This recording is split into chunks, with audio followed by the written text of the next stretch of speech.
Alors, bonsoir Diak Marc. Bonsoir, pasteur. Bonsoir, bien-aimé. Bonsoir à tout le monde, bonsoir. Restez bénis. Alléluia. Alors, aujourd'hui nous sommes là pour, comme annoncé, nous sommes là pour étudier sur l'esprit des Isabelle, n'est-ce pas? Oui. Dans notre étude aujourd'hui, nous allons voir l'esprit de Jézabel. Mais avant, on va... Bienvenue ma fille, bienvenue. Gloire à Dieu. Amen. Alléluia. Amen. Alors, donc nous allons, avant de commencer, je veux qu'on puisse lire 1 Roi, chapitre 16. Chapitre 16, nous allons mettre le fondement. Bienvenue. Nous allons mettre le fondement, nous allons mettre le soubassement. Voilà. Nous allons mettre le fondement, nous allons mettre le soubassement. Voilà. Et donc, restez bénis. Donc, commençons par... Je vais lire, puisque tu as... Non, je peux lire. Ok. À partir du verset 30-31. Verset 30. 1 Roi chapitre 16, verset 30-31.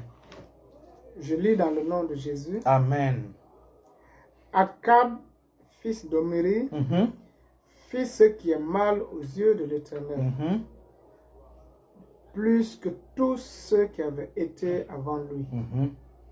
Et comme si eût été pour lui peu de choses de se livrer au péché de Jéroboam, fils de Nabat, il prit pour femme Jézabel, fille d'Ekbal. Il prit pour femme Jézabel. Donc, le roi Akab prit pour femme Jézabel. Parce qu'on entend souvent esprit de Jézabel. Donc, on va d'abord savoir qui est cette Jézabel-là. Prit pour femme Jézabel, fille d'Ekbal, roi des Sidoniens. Ok. Alors, d'emblée, en rentrée, il faut qu'on cherche à savoir que signifie Jézabel. Jézabel signifie impudique.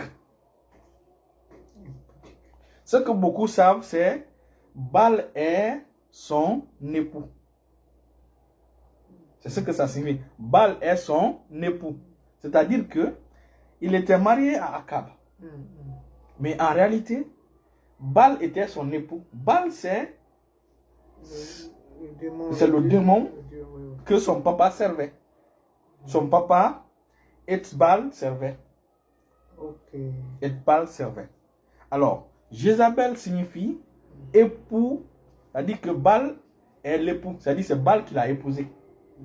Akab ne se marie parmi le peuple de Dieu, au milieu des enfants de Dieu, au milieu des enfants d'Israël. Il part épouser une femme d'une autre nation. Une nation que l'Éternel avait maudit déjà. Une nation, maman nous regarde, merci maman. Une nation que l'Éternel avait maudit déjà.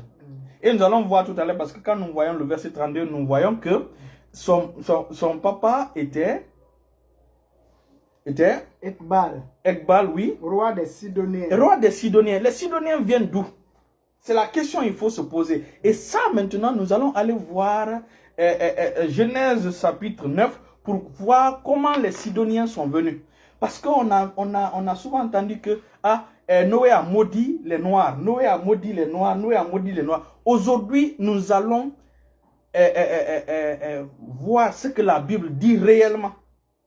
Parce que les gens ont mal interprété la Bible et cela a fatigué les Noirs pendant plusieurs années. Mais est-ce que vraiment c'est ce que la Bible dit? Que Noé a maudit les Africains? Ils disent même que Noé a maudit le fils qui est devenu noir. Le fils qui est devenu noir. C'est la malédiction qui l'a rendu noir. Oui, Cham. Parce que Cham était le second fils. Il y avait d'abord Sem, Cham et Japheth. Sem est l'ancêtre des Juifs, des Sémites. Tu entends souvent antisémite. Maintenant, Cham est l'ancêtre des Africains, mais pas seulement des Africains. C'est là que les gens se trompent. Et Japheth est l'ancêtre des Européens. Maintenant, nous allons lire dans la Bible, voir effectivement si Noé a maudit Cham. Nous allons voir si Noé a maudit Cham. Allons-y dans Genèse chapitre 9, à partir du verset 18. Aujourd'hui, le mensonge enseigné pendant longtemps est renversé, sera renversé aujourd'hui au nom de Jésus. Amen, amen. Oui, à partir du verset 18. Genèse 9, à partir du verset 18. Parce que c'est l'histoire de Jézabel qui nous ramène jusque-là. Parce que Jézabel venait de quelle lignée? Parce qu'on dit que son papa, hein, il a pris une femme qui était de la nation des Sédonites. À partir du verset 18. Je lis dans le nom de Jésus. Amen. Les fils de Noé qui sortirent de l'arche étaient Sem. Les fils de Noé qui sortirent de l'arche étaient Sem, Cham et Japheth. Japheth. Cham fut le père de Canaan. Cham, maintenant c'est Cham, on est en train de parler, n'est-ce pas? C'est-à-dire le second fils fut le père de Canaan. De Canaan. Fut le père de Canaan. Retenez bien ce nom, Canaan. Fut le père de Canaan. Continue. Cham fut le père de Canaan. Ce sont-là. Ok. Excusez, Cham fut le père de Canaan. Ok. Ce sont là les trois fils de Noé. Et c'est leur postérité qui peupla toute la terre. Noé commença à cultiver la terre et planta de la vigne. Il planta de la vigne. Il but du vin. Il but du vin. Vous voyez, le vin n'est pas bon. Le vin alcoolisé n'est pas bon. La vigne récoltée, on peut le consommer. Mais la vigne, quand on récolte, on est obligé de garder. Quand on garde, finalement, ça se fermente. Et ça devient de l'alcool. Il but du vin, s'enivra et se découvrit au milieu de sa. Vous avez vu les conséquences du vin? Il a bu du vin alcoolisé. Finalement, il est devenu sourd. Il s'est couché sans porter quelque chose. Nu. Bienvenue, Loa Judith. Bienvenue. Cham, père de Canaan. On est en train de démontrer que Noé n'a pas maudit les Africains. Noé n'a pas maudit les Noirs. Il faut bien sûr. Cham, père de Canaan. Cham, maintenant, qui est l'ancêtre des Noirs, qui est le père de qui? De Canaan. De Canaan. Est-ce que Canaan est africain? Non, Canaan. Quand on dit Canaan, c'est Afrique? Non. Ça se situe où? En Afrique. C'est vers Israël. C'est Israël. C'est dans la Palestine. Continue. Cham, père de Canaan, vit la nudité de son père. Cham a fait quelque chose qui n'est pas bien. Il a vu la nudité de son père. Au lieu de couvrir, il est parti informer les époux. Il s'est moqué. Et il le rapporta dehors à ses deux frères.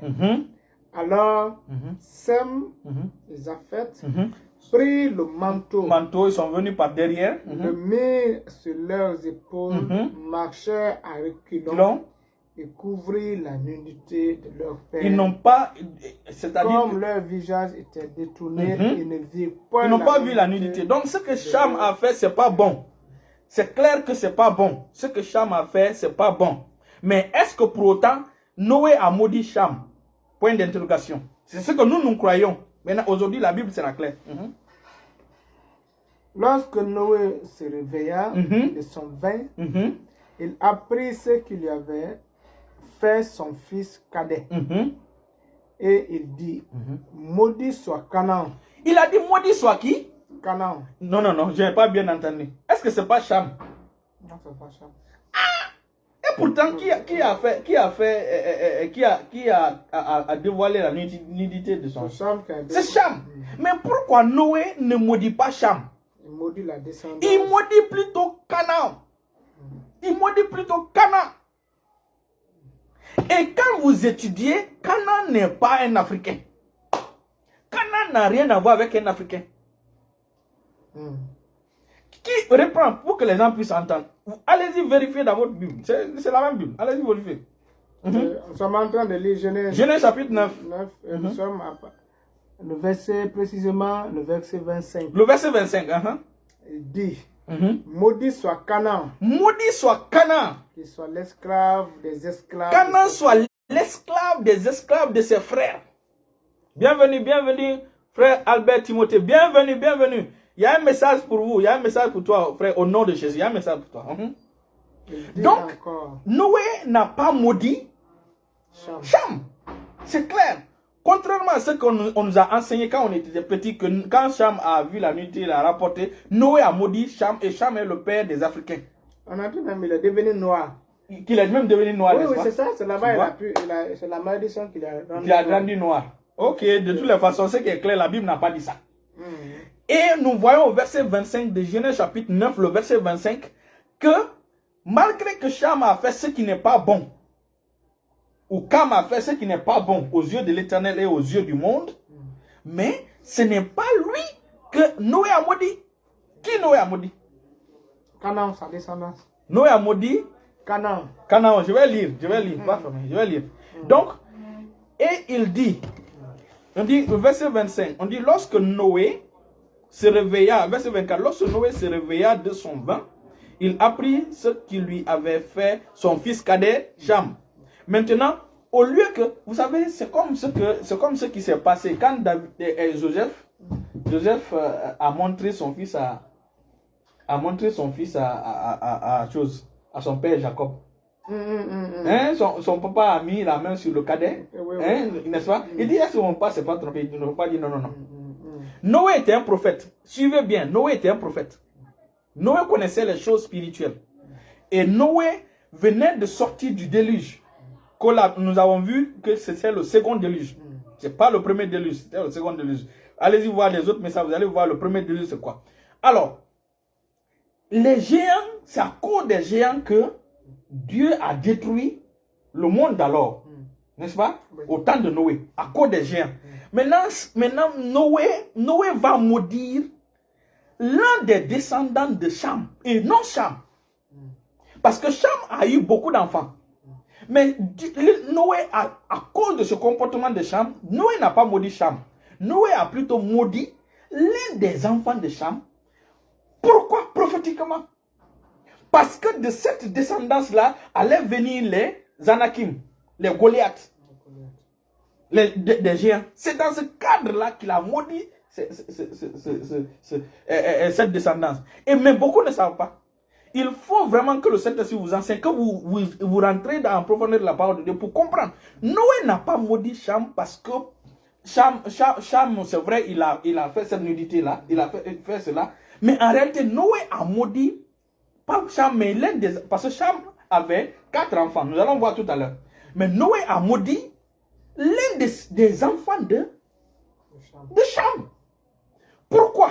Prophétiquement, parce que des descendants de Canaan, il a maudit Canaan parce que des descendants de Canaan allaient venir les habitants de Sodome, allaient venir les habitants de Gomorrhe, allaient venir les Cananéens. Et de ces descendants-là allaient venir des géants, allaient venir les Goliaths et consorts. Et on a dit que les géants-là, ce n'est pas des races que Dieu a créées. Ça, c'est Satan qui a manipulé. Et les géants-là, quand ils sont morts, ils sont devenus des démons. C'est un truc qu'on appelle des démons aujourd'hui.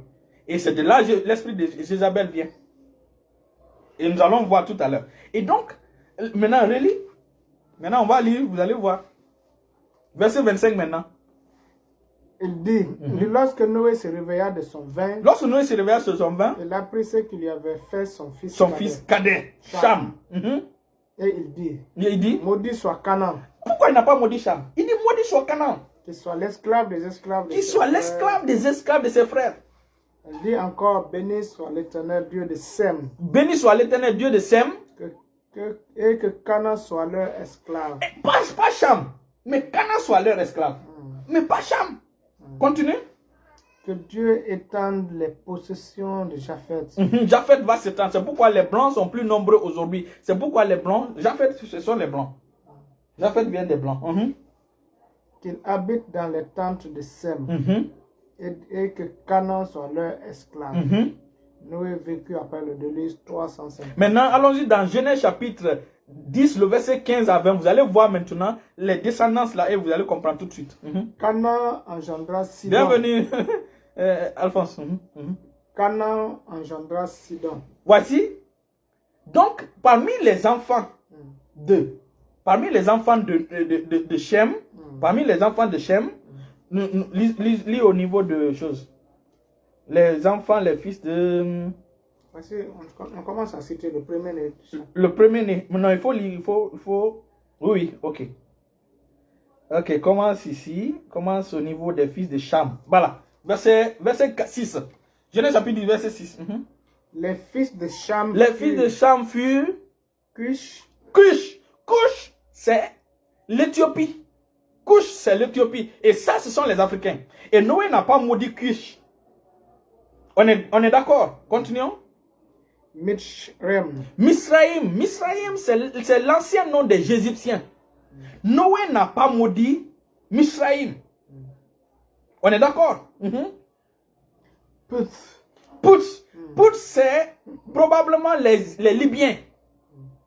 Les Libyens, ça c'est l'Afrique encore. Et Canaan. Et Canaan qui est le dernier fils de Cham. Donc Cham a eu 4 enfants, dont le premier était Cush, qui est Éthiopie, Misraïm, qui est Égypte, Put, qui est Libye, et Canaan, qui est Palestine. Et qui Noé a maudit? Noé a maudit Canaan. Et non les enfants de Cham qui sont venus en Afrique. Nulle part. Le mensonge de Satan est renversé au nom de Jésus. L'Afrique n'est pas maudite. L'Africain n'est pas maudit au nom de Jésus. La Bible est claire. Nous ne sommes pas maudits. Nous ne sommes pas maudits. Ça, c'était un mensonge formaté par Satan pour nous rabaisser, pour nous diminuer. Et la Bible, maintenant, c'est Canaan que Dieu a maudit. Et c'est ce territoire-là que Dieu allait donner aux Juifs. Maintenant allons-y au niveau du verset 15. Nous allons voir maintenant la descendance de Canaan pour voir quelle est la connexion maintenant avec l'esprit de Jézabel. De Canaan engendra... Maintenant, Canaan qui a été maudit par Noé engendra Sidon. Son premier-né. Et les Jébusiens, les Namoriens. Donc, tous les descendants de Canaan ne sont jamais venus en Afrique. Donc, le premier-né, c'est Sidon. Et Jézabel est l'une des filles de Sidon. Sidon, bien sûr. De celui que Noé a maudit. De la race que Noé a maudit. De la descendance de Cham que Noé a maudit. Qui n'est pas africain. Et de quand nous lisons la descendance, continuez à lire, vous allez voir, c'est de la même personne, de Canaan qui est venu les habitants de Sodome et de Gomorrhe. Bien sûr, les Éviens, les Akiens, les Siniens, les Arvadiens, les Sémariens, les Hamassiens. Ensuite, les familles de Cananéens se dispersèrent. Les limites de Canaan allaient depuis Sidon. Qui n'est pas l'Afrique. Du côté de Guéra jusqu'à Gaza. Gaza n'est pas l'Afrique. On est Sodome. Du côté de Sodome. De Gomorre. D'Adma. Et de Seboïm jusqu'à Lécha. Voilà. Ce sont là les fils de Cham. Donc, c'est pourquoi Dieu a frappé ces gens-là. Non seulement Dieu les a retirés leur territoire et donné aux descendants d'Abraham. Donc la Bible est claire. Les Africains ne sont pas maudits. Les Africains n'ont jamais été maudits par Dieu. Au contraire même, les Africains ont reçu Christ. Quand Hérode voulait faire du mal à l'enfant Jésus, ils sont venus se réfugier en Afrique, en Égypte. Et donc, il est important de comprendre cela. Aujourd'hui, la parole de Dieu est là, c'est accessible à tout le monde. Tu peux étudier toi-même, par toi-même, et tu vérifies. L'Afrique est bénie. En réalité, l'Afrique est bénie. Christ est venu en Afrique pour eux, n'est-ce pas? Et rappelez-vous, il y a l'un des venants de Libye qui a porté la croix de Jésus. Un certain Simon de Cyrène. Et Cyrène se trouve en Libye. Il a porté la croix. Il a aidé Jésus à porter la croix qui devait être, pendu. Maintenant, pourquoi nous avons expliqué ces choses? C'est parce que Jézabel est liée à cette famille de Canaan que Noé a maudit. Et c'est le quatrième enfant de Cham que Noé a maudit. Et c'est du quatrième enfant de Cham qui est venu la descendance des Goliath, des Anakim. Et nous connaissons l'histoire, n'est-ce pas, de Goliath. Et donc, je pense que le décor est maintenant planté. L'histoire est comprise selon les Écritures que Akan ne devait pas se marier avec une Sidonite. Parce que les ancêtres ont été maudits. Parce que leurs ancêtres ont été maudits. Canaan a été maudit. Par Noé. Prophétiquement. Gloire à Dieu, gloire à Dieu, gloire à Dieu. Maintenant, nous allons voir comment l'esprit de Jézabel se manifeste. Et Dieu merci, notre sœur Madeleine Leduc nous a envoyé des documents et des enseignements pour que nous puissions vous partager et que chacun puisse bénéficier. J'ai lu le document, c'est vraiment extraordinaire. Suivez, il y a des leçons extraordinaires là-dedans. Suivons. On va commencer par... Merci ma fille Madeleine Leduc par rapport à l'étude. C'est vraiment extraordinaire. Depuis la Suisse. Ah, je vais lire simplement. Tu vas lire simplement. Le premier, hein? Commence par le premier. Le titre, c'est l'esprit des Isabelles. Le titre, c'est l'esprit des Isabelles. C'est ce qu'on va étudier. Et le passage de référence, Apocalypse 2, verset 20.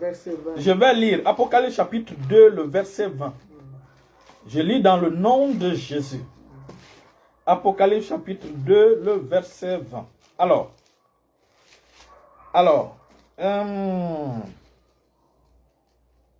mais ce que j'ai contre toi, c'est que tu laisses la femme Jézabel,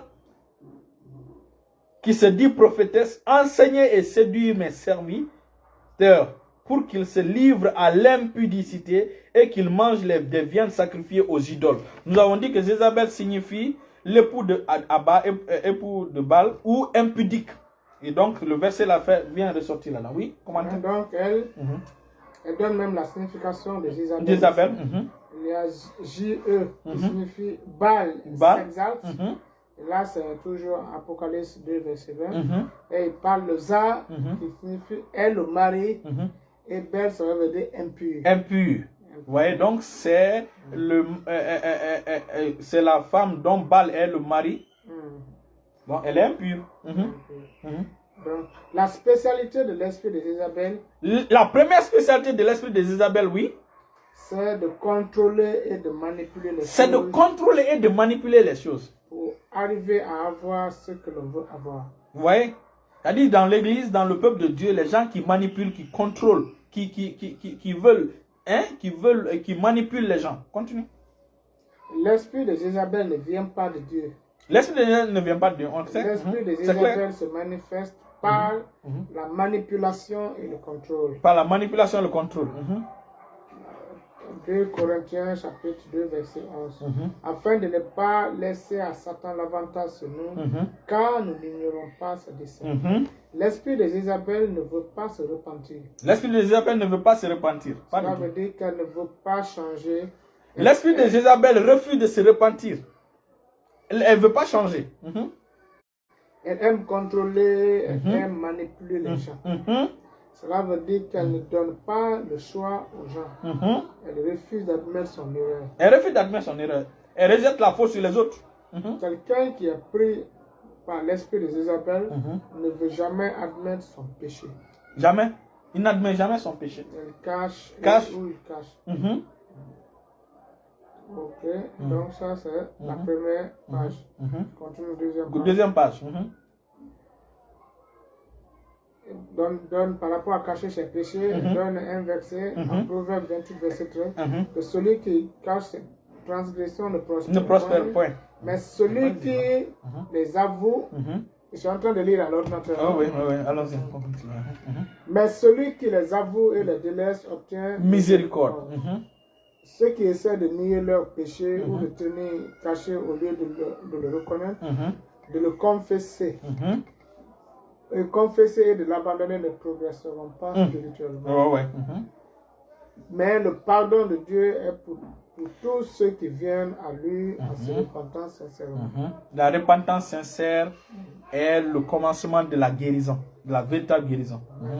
L'esprit de Jézabel n'est jamais dans l'erreur, à l'exception de certaines situations où il admet sa culpabilité pour obtenir la faveur. La faveur. C'est ça. Tu Admettre, vas voir, la personne va pleurer, pour tout simplement qu'on... Tu vois quoi? Manipuler. admettre la culpabilité dévoilera de l'insécurité ou de la Je connais une dame comme ça. Dès qu'on sait qu'elle a tort, on commence à parler, on commence à pleurer. Pour que les gens aient pitié de lui, pour ne pas lui... Continue. Lorsque l'esprit demande pardon, Mais la personne a changé. ça n'est jamais avec un cœur repentant. Cet esprit-là, nous devons apprendre à le discerner. Il refuse d'admettre son erreur. Jamais dans l'erreur, il trouve toujours une excuse pour dire que ce n'est pas de ma faute. Il blâme les autres, il ne reconnaît pas ses erreurs, c'est la faute de l'autre. Il ne porte pas des fruits dignes de la repentance. Le premier message de Jésus était « Repentez-vous ». Le premier message de Jean-Baptiste était « Repentez-vous ». Et le premier message des disciples de Jésus était « Repentez-vous ». Exactement. Quelqu'un qui est pris avec l'esprit de Jézabel voit que des mauvais fruits autour de sa vie. On juge là par ses fruits. Ouais. Lui, c'est les mauvais fruits seulement. Quelqu'un qui a l'esprit de Jézabel attaque toujours l'homme de Dieu. Il attaque toujours l'homme de Dieu. Suivez, bienvenue, bienvenue. Adam, ça va, je salue tout le monde, ça va. Ok. J'espère que tout va bien. Reste béni au nom de Jésus. Reste béni. Reçois ton miracle, Le Seigneur te visitera au nom de Jésus. Quelqu'un qui a l'esprit de Jézabel va tout faire pour séparer les couples ou les meilleurs amis. Donc l'esprit de Jézabel, c'est pas le couple ou les meilleurs amis. L'esprit de Jézabel. Merci Marie, Geneviève Okaku, bienvenue. Un esprit. Sur l'esprit de Jézabel. Et on a vu ici que Noé n'a pas maudit les Africains. Les Africains ne sont pas maudits. Les Africains plutôt sont bénis. L'esprit de Jézabel travaille partout dans le monde. Dans le royaume de Dieu, c'est Dieu qui fait la promotion. Continue, troisième partie. Le diable fut jeté en dehors du ciel. Il était puissant, il était beau. C'était un ange de lumière. Son nom était Lucifer. Son nom était Lucifer. C'est-à-dire, Lucifer veut dire celui qui apporte la lumière. Il a été créé beau, magnifique, formidable. Si tu es beau, magnifique, formidable, tu es très belle. Dieu merci, gloire à Dieu. Mais Satan, lui, qu'est-ce qu'il a fait de cette beauté? Il s'est servi de cette beauté pour nous.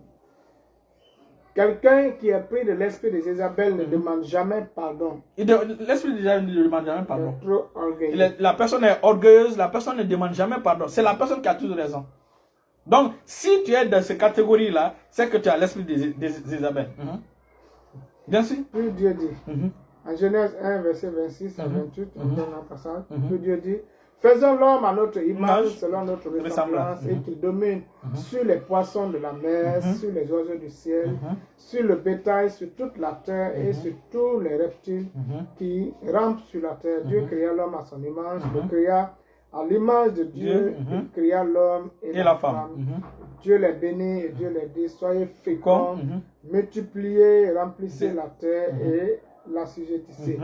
Et dominez sur les poissons de la mer, sur les oiseaux du ciel et sur tout animal qui se meut. Aujourd'hui, nous allons mettre les bases. Nous allons revenir le mardi prochain sur cette étude. Nous allons encore revenir sur cette étude, pas à pas. Satan était menacé parce qu'il avait été jeté en bas. Il était menacé par l'homme et la femme qui dominaient. Vous savez, avant, la terre était donnée à la terre. Dieu a dominé la terre à Satan. C'est Satan qui était le propriétaire, le gestionnaire de la terre.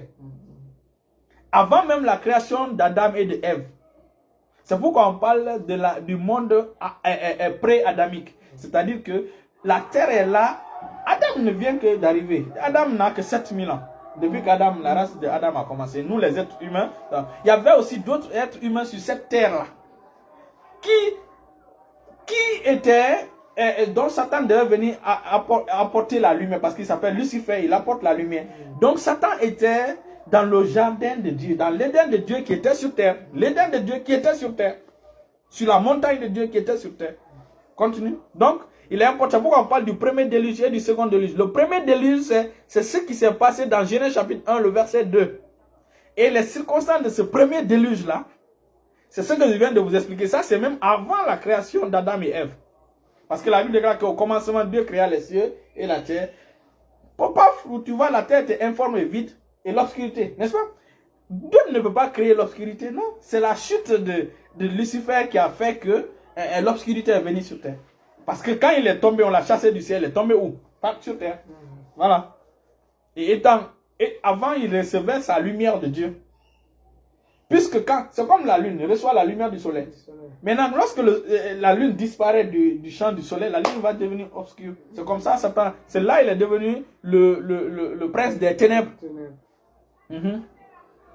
Et donc, l'abîme qui est dans Genèse chapitre 1, le verset 2, c'est là-bas Dieu a emprisonné les esprits, les anges qui ont chuté avec Adam.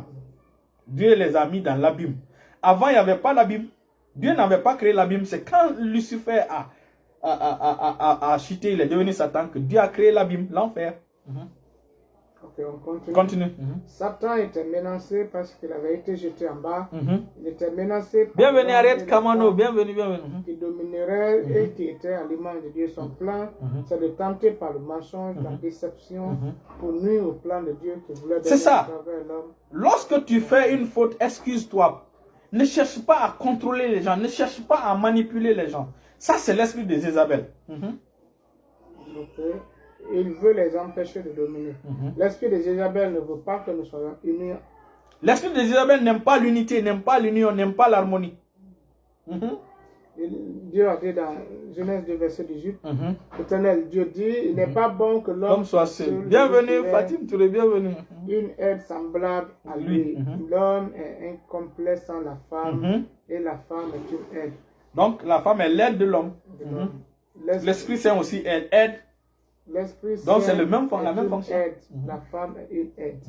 C'est la même fonction. L'homme consulte l'autre, la femme. Si on est une chair, l'autre moitié devrait pouvoir parler. Parler, bien sûr. Dans un couple, comme il faut le dialogue, il faut écouter aussi sa femme, il faut écouter le conseil de sa femme. Il ne faut pas être quelqu'un qui prend la... En fait, c'est ça la dictature. Les dictateurs sont l'esprit de Jézabel. Ils veulent contrôler tout, ils ne veulent pas laisser la femme parler, ils veulent opprimer la femme, ils veulent, tu vois quoi, etc. Mais dans un couple où vraiment la présence du Saint-Esprit se trouve, l'harmonie est là. N'est-ce pas? L'harmonie est là, la joie est là, tout le monde s'épanouit. La femme doit s'épanouir dans le foyer, tout comme l'homme doit s'épanouir dans le foyer. Exactement. En réalité, le foyer, c'est pour la femme. Moi, personnellement, tout ce qui concerne meubles chez moi, dans le salon, chambre, tout, c'est ma femme qui choisit. Moi, les couleurs, ça ne me dit rien. Parce que c'est elle la gouverneure. C'est comme ça, les hommes, quand même. Même le fauteuil là, en réalité, moi, je n'aime pas rose. Mais comme ma femme aimait, tu te rappelles du fauteuil qui était chouette. Moi aussi, j'ai aimé rose parce que la couleur rose, parce que ma femme aime la couleur rose. C'est ça. Ah, mon c'est ça. On fait comment? C'est ça. La première fois que je suis rentré, j'ai vu, j'ai dit, on dirait un salon de beauté. Il dit, il est rentré dans mon salon, il a dit, on dirait un salon de beauté. Mon salon était rempli de rose. Mais c'est fait comment? C'est ma femme qui a voulu, elle sait quelle couleur qui a voulu. En fait, moi, j'allais faire le fauteuil, mais je lui ai demandé quelle couleur tu veux. Elle dit rose. Mais moi, rose ne me plaît pas, tu vois. Mais comme elle, moi, finalement, j'ai aimé le rose. Mais c'est très joli. Enfin, bref. Donc, la femme doit s'exprimer. La femme, il faut la joie dans le foyer, il faut vraiment l'entente, il faut l'harmonie. En fait, là où il y a l'entente, l'harmonie, l'esprit de Jézabel ne va pas rentrer. En fait, la joie donne les maux de tête à Satan. La joie donne des maux de tête aux démons. La joie donne des maux de tête aux esprits méchants, aux esprits mauvais. C'est ça, non? Et la joie apporte la guérison, la joie apporte le miracle. Là où il y a la joie, le Seigneur est là-bas. Là où il est là-bas, les anges de Dieu sont là-bas. Là où les gens sont unis, il y a la bénédiction. Et pour des frères de demeurer ensemble. C'est comme l'huile précieuse. C'est là que l'Éternel envoie la bénédiction en abondance et la vie, la véritable vie. Alléluia. Merci ma fille. Merci. Allez, continue. Il a commencé, on voit maintenant, oui. Jézabel était la reine en Israël. C'était la femme d'Akab. Dans l'Ancien Testament, elle attaque les hommes de Dieu. Elle attaque. En fait, c'est le point là maintenant, je voulais partagé avec mon fils, l'un de mes frères, qui suit le direct là. Donc, l'esprit de Jézabel attaque les hommes de Dieu. L'esprit de Jézabel dans les gens attaque les hommes de Dieu. Dans le Nouveau Testament, elle séduit l'autorité de Dieu. Donc, ça m'a séduit. Cet esprit-là essaie toujours de démolir l'autorité de Dieu. Il a commencé sa pleine manifestation dans Genèse. Merci ma fille. Merci ma fille, lumière Esther. Merci. Gloire à Dieu, lumière Esther. Merci Thérèse. Il est appelé esprit adamique ou babylonien. Effectivement. Il a pris possession du système démoniaque de ce monde appelé Babylone. C'est pour cela qu'il domine la musique, les arts. Voilà, il y a aussi un principe. Il domine la musique, les arts, les sports. Il domine la musique par rapport à cause de ça pour manipuler. Aujourd'hui, l'esprit de Jézabel a pris le contrôle de la musique. Tu ne vas jamais voir des clips mondains sans que les femmes ne soient nues là-dedans. Voilà pourquoi un enfant de Dieu ne doit pas regarder ces choses. Tous ceux qui aiment la musique mondaine, les clips mondains, c'est que c'est l'esprit de Jézabel qui les pousse à le faire. Et cela vous pousse à quoi? À l'impudicité, parce que Jézabel est impudique. Jézabel veut dire impudique. Et donc, tu vas regarder la musique mondaine, tu vas regarder les clips où les femmes sont nues, les hommes sont découverts leur poitrine, on voit leur poitrine. Hein? Ça va t'envoyer quoi? Ton corps va commencer à réagir. Si tu es une femme, tu regardes là où les hommes sont nus, ça va pousser ton corps à réagir et finalement la personne va tomber dans la masturbation, que ce soit l'homme ou la femme. La même façon aussi, un homme qui regarde les clips mondains, les clips des femmes nues, ça va t'amener quoi? Les conseils qu'on donne, je profite pour parler de ça, les conseils qu'on donne dans la musique mondaine, vous entendez? Hein? Je vous donne un exemple. Le chanteur l'a dit, coller la petite. Coller la petite. Tu as entendu le son là? Il dit, coller la petite. Coller la petite. Imagine un enfant de Dieu qui met ça chez lui. Il dit coller la petite. Ce sont les démons de coller la petite qui vont envahir son foyer, qui vont envahir sa maison, qui vont rentrer dans ses enfants. Et finalement, ils vont venir nous voir, passer délivre mes enfants, passer délivre. Pendant qu'on est en train de leur dire de ne pas écouter cette musique. La Bible déclare que Dieu bénit celui qui n'écoute pas le conseil des méchants. Il dit, heureux l'homme qui n'écoute pas le conseil des méchants. Heureux l'homme qui n'écoute pas le conseil des méchants. Et la musique mondaine, c'est le conseil des méchants. La musique mondaine, c'est le conseil des méchants. C'est le conseil des méchants. Il te dit coller la petite. Même si c'est ta tante, même si c'est quoi là, coller la petite. Toi, enfant de Dieu, tu mets ça dans ton... Et puis, la musique américaine, la musique, c'est pas bien. Détournez-vous de ces choses. C'est l'esprit de Jézabel qui contrôle ces choses pour vous amener à l'impudicité, à la fornication, à l'adultère. Parce que c'est ça la finalité. Il a un objectif visé pour vous attirer vers la séduction, pour vous séduire. Et les maquillages là, les ongles là, ça vient d'où? Ça vient de tout ça. Hein? Les ongles, ils mettent les ongles longs, hein? Ça vient de là-bas. Une femme même qui met des faux ongles là. Comment tu vas travailler? Comment tu vas cuisiner pour ton mari?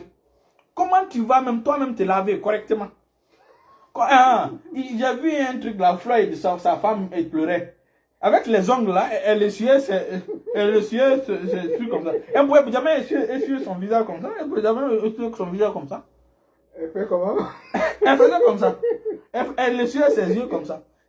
Tes ongles. Non mais ce sont les paresseuses qui mettent les faux ongles là. Les ongles là qui... Écoutez, restez naturel. Restez naturel. Dieu veut le naturel, restez naturel. Ma fille m'a dit en train de rire. Merci, bienvenue frère Alexandre Kunduno, bienvenue. Suis ça, il y a un message fort. Il y a un message fort qui vient tout à l'heure. Il y a un message fort qui vient tout à l'heure. On vient de partager que Noé n'a pas maudit Cham. Noé a plutôt maudit Canaan. Canaan par une prophétie. Pas parce que Cham a dénudé. Non, non, non. Parce que les descendants des Anakim, des géants viendront de Cham. C'est de Canaan. C'est de Canaan où sont venus les habitants de Sodome et de Gomorrhe, etc., etc. Vous-même, vous savez. Donc, maintenant, il y a un autre passage qui vient tout à l'heure. Parce que l'esprit de Jézabel s'attaque aux hommes de Dieu. Nous allons maintenant voir ces choses. Donc, on était sur les faux ongles. En fait, tout ce qui est faux ne met pas. Ne met pas. Tout ce qui est faux, évite le faux. Évite le faux. Le faux fait partie de l'hypocrisie. Le faux, c'est de l'hypocrisie. Le faux, c'est de l'hypocrisie. C'est ça. Je sais que beaucoup seront délivrés aujourd'hui au nom de Jésus. Les faux ongles là, comment tu vas cuisiner pour ton mari? Comment tu vas préparer pour ton mari? Tu vas laisser le ventre de ton mari avec, dans la main des étrangers? Ils vont prendre des bonnes maintenant pour s'occuper du mari. C'est pas bien. Voyez seulement la femme vertueuse de Proverbe 30. C'est elle qui fait le repas. En fait, elle a des servantes, mais c'est elle qui se lève tôt, qui gouverne contre ce tout. On y va. C'était entre parenthèses, la musique. Cet esprit oppresse les gens. Il écrase les gens.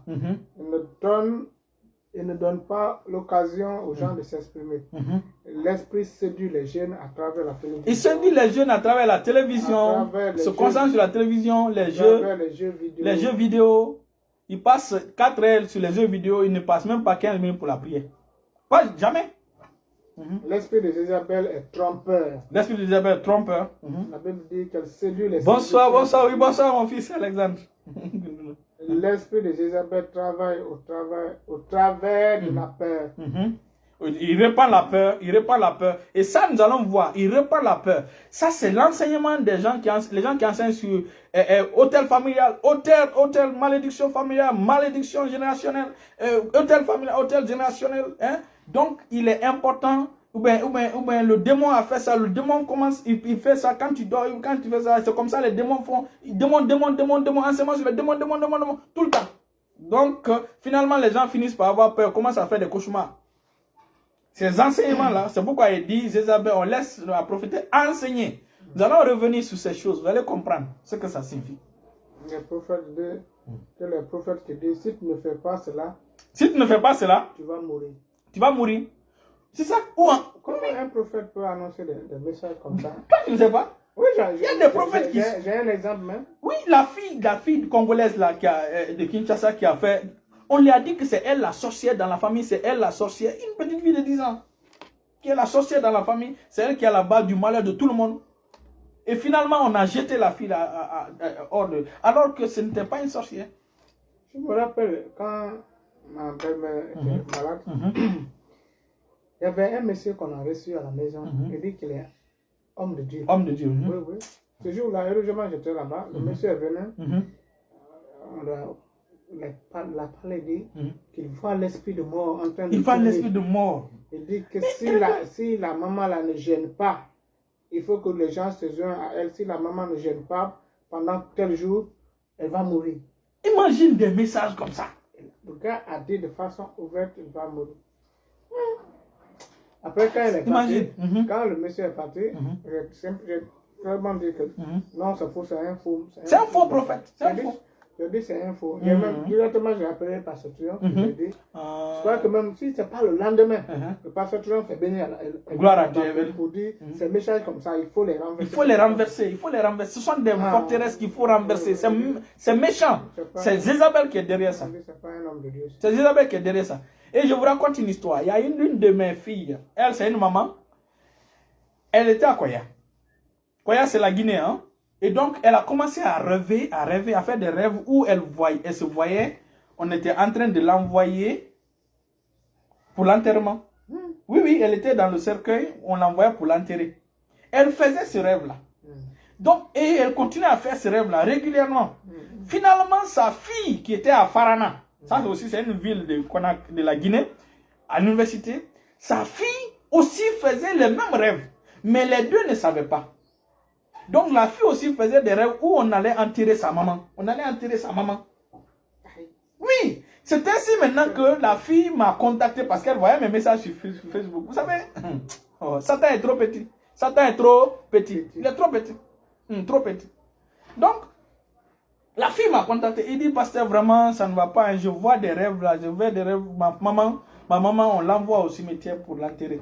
Il dit, j'ai aussi appelé ma maman. Ma maman me dit que oui, je fais les mêmes rêves. Donc, elle a appelé sa maman. La maman a confirmé qu'elle aussi a fait les mêmes rêves. Imaginez, Satan avait programmé pour tuer cette femme-là. Et dès qu'elle m'a informé, j'ai dit, appelle ta maman. Dis-lui de m'appeler.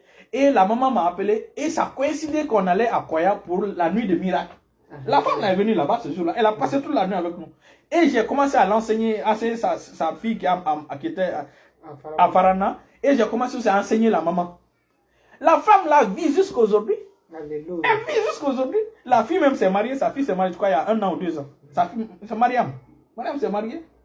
La maman vit aujourd'hui. Il y a des photos dans mon ordinateur. La maman est là-bas en train de sauter. Elle vit aujourd'hui. Les rêves là sont... En fait, Satan est mauvais. Satan est mauvais. C'est un manipulateur. Ma fille dit oui. Tout, il est petit. Tout petit. Il dit, il est minuscule. Satan est trop petit. Il est venu trop tard. Alors on y va. Donc c'est ça. Hein? La maman vit jusqu'aujourd'hui. Sa fille vit jusqu'aujourd'hui.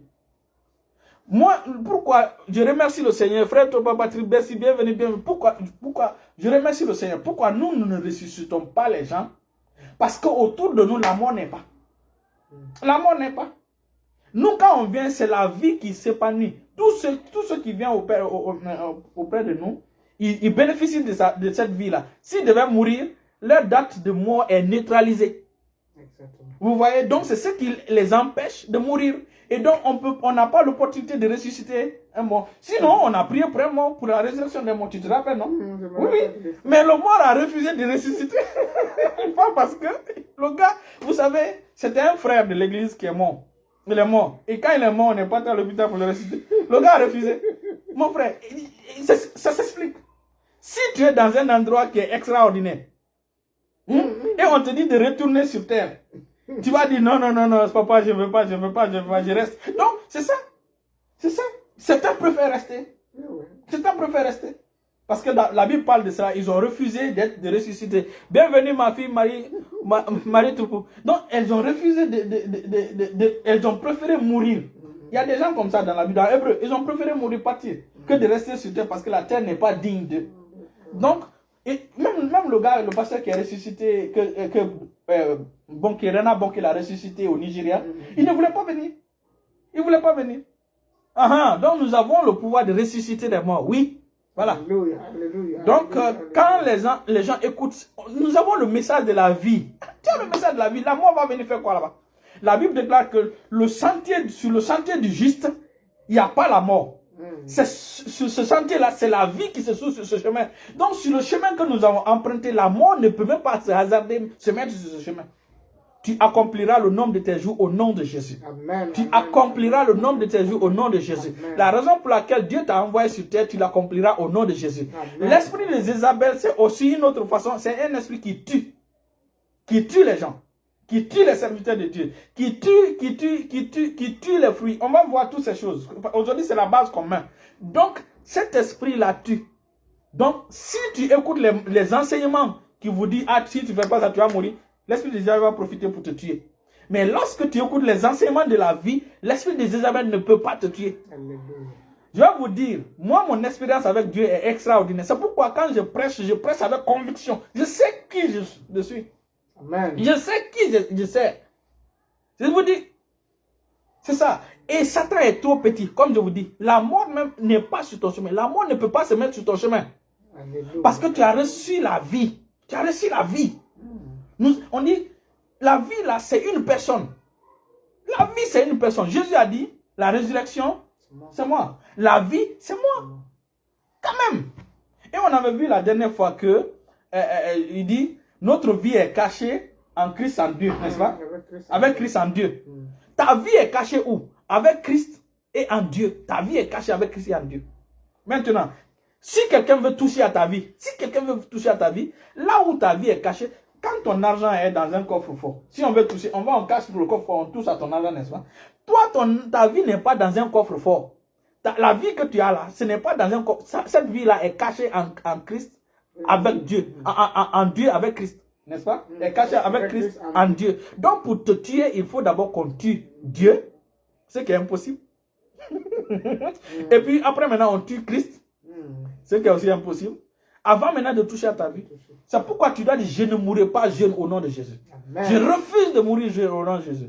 Je refuse de mourir jeune au nom de Jésus. J'accomplirai le nombre de mes jours au nom de Jésus. C'est ça. Amen, amen, amen. Je ne permets à aucune maladie de s'installer dans mon corps au nom puissant de Jésus. Amen. Je vivrai longtemps pour raconter les merveilles de l'Éternel, pour raconter les hauts faits de Dieu au nom de Jésus. Amen. Voici les choses que tu dois déclarer. Voici les choses que tu dois parler. Bienvenue, la sœur Florence. Bienvenue. C'est ça. Je ne mourrai pas, je vivrai pour raconter les merveilles de Dieu. Longue et belle est mon partage. Une vie longue et belle, merci. Oui, vas-y. Ça, une vie longue et belle est mon partage. Une vie longue et belle est mon partage au nom de Jésus. Quand je parviendrai à la vieillesse, je ne vais pas être quelqu'un qui va marcher comme ça. Non, non, non. Je serai en forme, comme Moïse. Je serai en forme. Les maladies de vieillesse, là, ça, c'est pas ma portion. Moi, je suis rajeuni. C'est pas ma portion. Il n'y a pas ce qu'on appelle maladie de vieillesse chez moi. Il n'y en a pas. Amen, amen, Et moi, je n'irai pas en retraite. Quelle retraite? Où tu as vu quelqu'un dans la Bible aller en retraite? C'est des conceptions mondaines. Retraite, je vais en retraite. Écoute, nous, on n'est pas en retraite. On est là jusqu'à ce que notre papa nous décide de nous enlever. C'est ça. La Bible dit que ceux qui se confient en l'Éternel, Ils retrouvent de fausses nouvelles. Comme des jeunes aigles, ils retrouvent de fausses nouvelles. Ils s'envolent comme des jeunes aigles. Ils marchent sans se fatiguer, ils courent sans s'épuiser. Nous sommes de cette race. Nous sommes de cette génération. Amen, amen. Donc Satan est trop petit pour toi. Satan est trop petit pour nous. Il est venu trop tard. Trop tard. Trop tard. Alléluia, alléluia. Continuons. Parlant de ces hommes de Dieu, la Bible dit en 2 Corinthiens 11, versets 13 à 15, ces hommes-là sont des faux apôtres, des ouvriers trompeurs, déguisés en apôtres de Christ. Et cela n'est pas étonnant, puisque Satan lui-même se déguise en ange de lumière. Il n'est donc pas étrange que ses ministres aussi se déguisent en ministres de justice. Amen. Aujourd'hui, nous allons nous limiter sur la page 4. Ma fille, nous allons nous limiter, tellement que c'est intéressant, nous allons nous limiter sur la page 4. On réserve pour le mardi prochain, mais les 3 autres, mais aussi nous allons voir certains détails sur les 4 premières pages, parce que j'ai un message à passer, un message important à passer au peuple de Dieu, un message important, et suivez attentivement, parce que c'est important. Alors, tout ça, c'est dans le cadre de l'esprit d'Isabelle. Lisons Matthieu chapitre 7, Matthieu chapitre 7, le verset 15. Suivez attentivement. Matthieu chapitre 7, le verset 15. Matthieu 7, le verset 15. Matthieu chapitre 7, le verset 15, oui. Je lis dans le nom de Jésus. Amen. Gardez-vous des faux prophètes. Il dit, gardez-vous des faux prophètes. Ce message aussi, c'est adressé à l'un de mes enfants qui suit ce direct-là. L'un de mes enfants, je l'ai déjà dit. C'est l'un des amis au frère Alexandre Kunduno. Gardez-vous des faux prophètes. Il dit, gardez-vous des faux prophètes. Ils viennent à vous en vêtements de brebis. Ils viennent à vous en vêtements de brebis. Mais au-dedans, ce sont des loups. Mais au-dedans, ce sont des loups ravisseurs. On va encore relire pour que vous puissiez écouter. Parce que l'interprétation que les gens ont donnée, c'est comme le cas de Noé, que Noé a maudit les Africains. C'est-à-dire les gens donnent des interprétations aux paroles de Dieu qui éronnent les gens et fatiguent les gens. L'interprétation que les gens ont donnée à ce verset-là est tellement erronée qu'aujourd'hui nous allons éclaircir par la grâce de Dieu. Alléluia, alléluia. Suivez attentivement, reprends le verset. Gardez-vous des faux prophètes. Gardez-vous des faux prophètes. Ils viennent à vous en vêtements de brebis. Ils viennent à vous en vêtements de brebis. Mais au fond, ce sont des loups. Mais au fond, ce sont des loups ravisseurs. Lorsque nous lisons ça, les gens prennent ça pour dire que ce sont les pasteurs, les prophètes, les serviteurs de Dieu qui sont ces personnes-là dont on est en train de parler. Les gens qui prêchent dans les églises sont les personnes dont on est en train de parler. Les gens qui sont devant l'autel de Dieu, ce sont eux. Hein? Ce sont eux. C'est pas vrai. Nous allons voir tout à l'heure. Quand on dit faux prophète n'est pas égal à prophète. Faux prophète, c'est quelqu'un qui usurpe la place d'un prophète. N'est-ce pas? C'est quelqu'un qui usurpe la place d'un prophète, qui dit des choses qui n'arrivent pas. C'est ça un faux prophète. Il dit que le message là, non, ça vient de Dieu, ça vient de Dieu, et puis il donne. Ça n'arrive pas, c'est un faux prophète. Voici un faux prophète. Donc, il reprend maintenant le verset, on va décoder le message qui est là. Toujours. Matthieu 7, verset 15. Suivez. Gardez-vous des faux prophètes. Gardez-vous des faux prophètes. Ils viennent à vous en vêtements de brebis. Ils viennent à vous en vêtements de brebis, n'est-ce pas? En vêtements de brebis. Écoutez, en vêtements de brebis. Alors, lorsque Jésus a donné les 5 ministères, dans le ministère apôtre, prophète, évangéliste, pasteur et docteur, comment ils sont appelés dans la Bible? Ne sont-ils pas appelés des bergers? Ne sont-ils pas appelés des bergers? Et le verset là ne dit pas en vêtements de berger. Le verset ne dit pas en vêtements de berger. Reprends. Gardez-vous des faux prophètes qui viennent à vous en vêtements de brebis. Ils viennent à vous en vêtements de brebis et non en vêtements de berger. Donc, ce n'est pas des bergers qu'on est en train de parler. C'est des gens qui viennent dans l'église comme des brebis pour égarer les gens.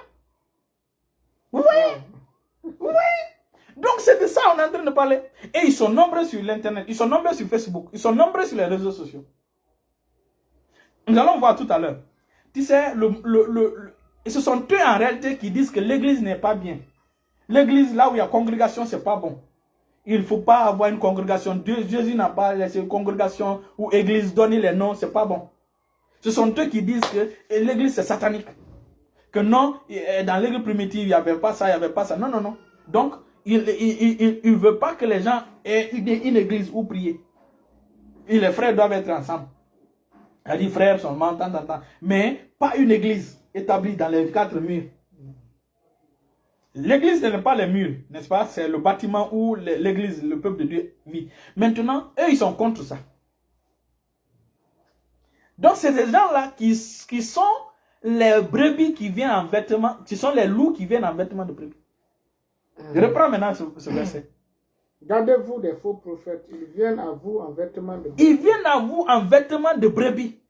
Mais nous, moi, je suis un berger. Je suis un berger. Donc, si je dois aller quelque part, si je suis un faux prophète, je dois venir en vêtements de berger. Parce que je suis un berger. Je suis un berger. Et c'est la raison pour laquelle ceux qui les suivent sont souvent mélangés. Vous savez, l'église de Dieu est le berceau de Dieu. Chaque église reprend le berceau de Dieu. L'église de Dieu qui appartient à Christ, il reprend le berceau de Dieu. Et c'est là-bas Dieu aide les enfants de Dieu à grandir spirituellement. Toi, tu dis que tu ne crois pas en ça. Et tu vas aller, l'Internet, beaucoup écoutent ces personnes comme ça. Ils ne vont jamais à l'église, ils n'ont aucune église. Et finalement, Satan finit par les mettre à l'écart et les frapper. N'est-ce pas? Reprends maintenant. On va voir une autre dimension de ce verset. Gardez-vous des faux prophètes. Gardez-vous des faux prophètes. Ils viennent à vous en vêtements de brebis. Ils viennent à vous en vêtements de brebis. Mais Donc pas en vêtements de berger. Ce sont des loups ravisseurs. Au-dedans, ce sont des loups ravisseurs. Et on connaît la méthode de Satan. Lis Matthieu chapitre 20, Marc chapitre 14, verset 27. Parce que Satan, il dit, la méthode de Satan, c'est de taper sur le berger pour que les brebis puissent se disperser. Et donc, ce verset-là a été mal interprété pour attaquer les bergers, pour que les brebis puissent fuir. Alors que le verset-là parle des bienvenue, Maïmouna Diara. Bienvenue. Oui? Marc chapitre 14, verset 27. Suivez attentivement. On va les parler. Amen. Jésus l'a dit. Vous serez tous scandalisés. Vous serez tous scandalisés. Le mot scandalisé, retenez. Vous serez tous scandalisés. Car il est écrit, je frapperai le berger et les brebis seront dispersées. Je frapperai les bergers et les brebis seront dispersées. Voilà. Donc, il est important de préciser cela. Il est important de préciser cela. Alors, et donc,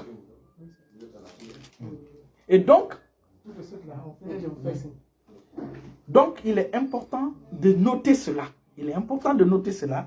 Donc, les brebis seront, ils seront scandalisés, n'est-ce pas? Ils seront scandalisés, n'est-ce pas? Oui. Parce que c'est ce que Satan veut. Il veut scandaliser pour que les brebis puissent fuir. Donc, il frappe le berger pour que les brebis puissent fuir. Donc, retenez le mot scandaliser. Nous allons maintenant aller dans Matthieu chapitre.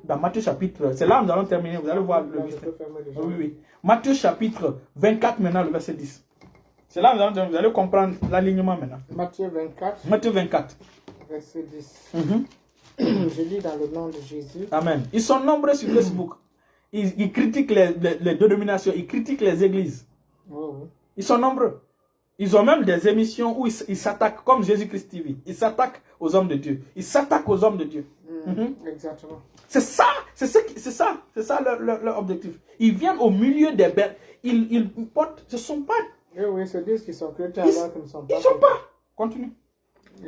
Et la plupart des temps, beaucoup aussi sont des chrétiens frustrés. C'est ce qu'on va lire tout à l'heure.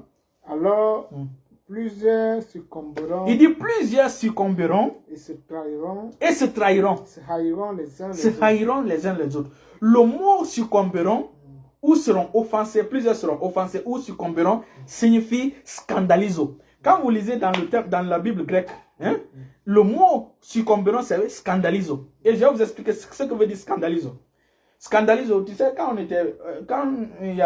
vous êtes enfant là, il y a des pièges que vous formez là pour tuer les rats. N'est-ce pas? On fait le montage comme ça, n'est-ce pas? Et on met soit la nourriture pour que quand le rat vient, il touche, ou la souris vient, il touche, et que ça se renferme sur lui. Oui, oui. On appelle ça les pièges, n'est-ce pas? Sur les pièges là, le bâton qui tient le petit fil, qui tient l'appât, ça s'appelle scandalizo. Le bâton là, le petit fer qui tient là, ça s'appelle scandalizo. Maintenant, le problème avec scandalizo, c'est que quand ça attrape le roi, le rat du moins, scandalizo aussi est attrapé. N'est-ce pas? Ça se referme sur scandalizo et sur le rat. Non seulement le rat est attrapé, mais aussi scandalizo est attrapé. Donc scandalizo est attrapé en même temps que roi. Donc, ceux qui succombent sont appelés scandalizo. Ils sont le bâton qui n'est-ce pas? Ils sont appelés scandalizo. Continuons. Et parce que l'iniquité sera accrue, l'amour de plus grand nombre se refroidira. L'amour de plus grand nombre. On va voir le plus grand nombre. Reprends au verset 10, plus grand nombre. Alors, aussi plusieurs succomberont. Donc, plusieurs succomberont vont avec plusieurs de verset 11. Ok. Plusieurs succomberont et se trahiront, et se haïront les uns les autres. Plusieurs faux prophètes s'élèveront. Plusieurs faux prophètes s'élèveront. Et séduiront beaucoup de personnes. Donc, les gens qui sont séduits, ce sont les gens qui sont des scandalisés. Si aujourd'hui tu écoutes les faux prophètes, pas les bergers qui viennent en vêtements de loup, mais les brebis qui viennent en vêtements de loup, c'est que tu écoutes, tu fais partie des scandalisés. Si tu écoutes, en fait les scandalisés sont des gens dans l'église, ils n'ont pas d'église fixe. Ils sautent d'église en église, ils sautent d'église en église. Aujourd'hui ils sont là, demain ils sont là, après demain ils sont là, c'est comme si, après maintenant ils se retirent. Maintenant qu'est-ce qu'ils font? Ils se mettent à critiquer les églises là. J'ai été là-bas, l'enseignement n'est pas, en fait ils ne sont pas bien, c'est pas faux, c'est le faux qui l'enseigne là-bas. Et donc, ils finissent par scandaliser d'autres personnes. Après, ils disent, l'église là, c'est pas bien, on fait ça, on n'enseigne pas la vérité. D'ailleurs, Christ ne nous a pas déformé une église. Donc, dès qu'ils commencent à enseigner ça et tu commences à écouter, c'est que tu fais partie des gens qui sont déjà attrapés. Aujourd'hui, dimanche passé, il y a un jeune qui a publié, il dit que ceux qui vont aller dans les églises où il y a les pasteurs, les prophètes, ce sont des faux chrétiens. Une personne comme ça, c'est un scandalisant. Une personne, c'est un faux prophète. Maintenant, ceux qui le suivent sont des scandalisants. Sont des gens qui ont été attrapés. Ça veut dire que si tu prêches à des gens qui ne vont pas à l'église, qui refusent d'aller dans leur propre église locale, c'est que toi, tu es un faux prophète qui enseigne à ces personnes qui sont offensées. Parce que quand quelqu'un est offensé, il quitte l'église. Il va parler, il est offensé, il quitte. Il va parler, il est offensé, il quitte. Il va parler, il est offensé, il quitte. Il n'écoute jamais un pasteur. Finalement, il se met à côté, lui seul. Il n'écoute pas un pasteur, il ne parle jamais à un pasteur. Il devient son propre pasteur. Et maintenant, son objectif, c'est quoi? C'est de former les gens à critiquer les pasteurs là. À traiter les pasteurs là de faux prophètes. Vous voyez? Alors que les pasteurs ne sont pas des brebis qui viennent en vêtements, des loups qui viennent en vêtements de brebis. Mais nous sommes des bergers. Maintenant, continue. Verset toujours. 12. 12. Et parce que l'iniquité sera accrue. L'amour de plus grand nombre. Encore plus grand nombre. C'est les plus grands nombres là qui sont offensés. On est en train de parler de. L'amour de plus grand nombre se refroidira. L'amour, en fait, les gens qui n'ont pas une église locale, qui ne vont pas dans une église locale, ce sont eux qui se refroidissent facilement. Ce sont eux qui ne viennent jamais pour apprendre. Donc, ce sont eux qui vont se refroidir. Ou encore, on te sanctionne dans une église, paf, tu quittes l'église pour aller dans une autre église. Au lieu de rester là-bas faire ta sanction. Ce sont les gens-là qu'on appelle scandalisés. Continue. Mais celui qui persévérera Mais celui qui persévérera. Tu vois, donc les gens qui vont fuir, les gens qui vont partir, mais ceux qui vont persévérer, ce sont eux les vrais chrétiens.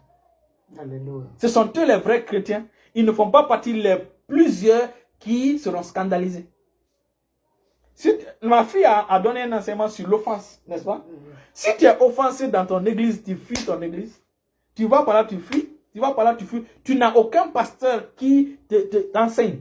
Aucun pasteur qui t'enseigne. C'est que tu fais partie de ceux qui ont succombé. Exactement. Donc, vous voyez, donc le verset de Matthieu chapitre 7, le verset 15 ne parle pas des bergers. Il parle de ceux qui viennent tromper les gens. Ils ont toujours des raisonnements bizarres sur Facebook. Ce sont eux, et la plupart du temps, ce sont eux qui suivent Jésus-Christ TV. Jésus-Christ TV. Ce sont eux qui critiquent les hommes de Dieu. Ce sont eux qui critiquent les généraux de Dieu, qui critiquent les pasteurs. Oui, oui. Il dit pourquoi vous suivez tel pasteur? Tel message n'est pas bon. Tel message n'est pas bon. Guérison, il dit c'est pas bon. C'est pas bon.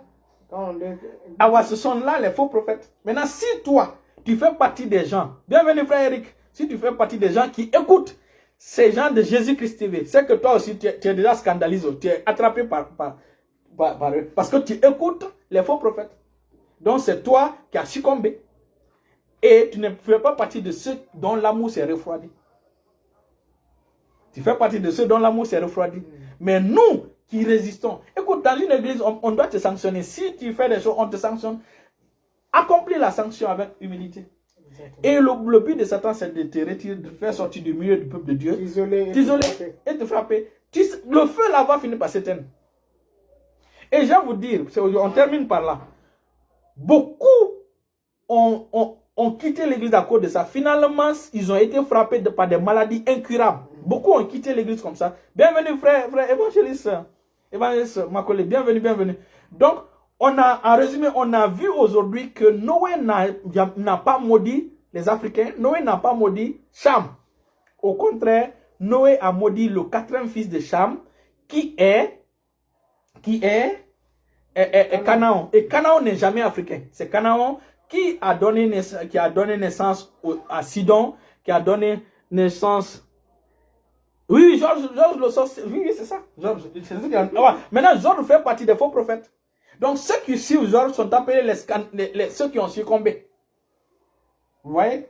Et donc, Noé n'a pas maudit Cham, les Africains. Noé a plutôt maudit Canaan, qui a donné naissance aux habitants de Sodome, Gomorrhe, et qui ont fini par finalement donner au peuple de Dieu. Et merci, bienvenue homme de Dieu. Bon, bienvenue mon papa. C'est l'homonyme à mon papa. Abraham, au Bénédon, Seigneur. Donc, c'est de ces Sidonites là, c'est de ces Cananéens là sont venus les géants. Les Goliaths. Et donc, comme je l'ai dit, Matthieu chapitre 7, le verset 15 ne parle jamais de berger, il parle des brebis. Il parle de ceux qui viennent en vêtements de brebis et non en vêtements de berger. Donc, restez bénis au nom de Jésus. Restez bénis au nom de Jésus. Restez bénis. Jeudi, nous serons là. On a partagé beaucoup de choses extraordinaires. Ceux qui n'ont pas regardé le début, regardez le début. Vous allez voir des choses extraordinaires qu'on a partagées. Effectivement, on a vu le deuxième déluge. On a vu que les géants, Noé n'a pas maudit parce que ce que Cham a fait, c'était pas bien. Mais Noé n'a pas maudit Cham à cause de l'unité, il a maudit Cham, il a maudit la descendante de Cham parce que la raison fondamentale, parce que c'était prophétique. C'était prophétique. Les géants viendraient, sortiraient d'eux. Sinon, c'est Cham qui a vu la nudité, il a rapporté. Il devait maudire Cham directement, mais il n'a pas maudit Cham. Il a maudit le 4e fils de Cham. Restez bénis au nom puissant de Jésus. Amen. Restez bénis.